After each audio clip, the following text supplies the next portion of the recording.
হাই, এয়া আমি বৰ্তমান ৰাহুল আৰু মই আছোঁ ব্লক চকত আহিছোঁ।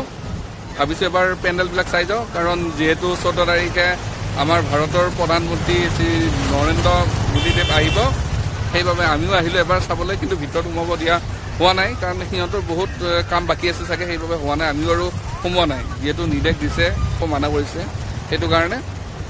ঠিক আছে, আমি বাহিৰে বাহিৰে চালোঁ আৰু আপোনালোকেও দেখাই যাওঁ বাহিৰে বাহিৰে, আপোনালোকে চাই যাওক দেই।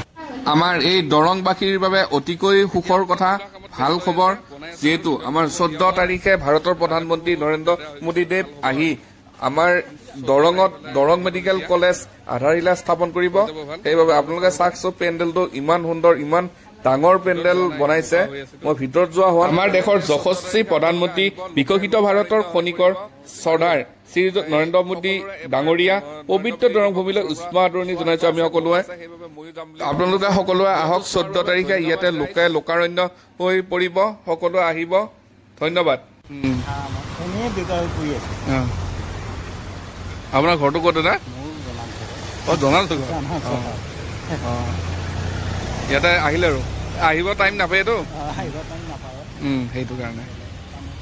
মই দাদাজনৰ লগতো অলপ কথা পাতিলোঁ বাৰু, তেওঁ আহিছে চাবলৈ পেণ্ডেলটো।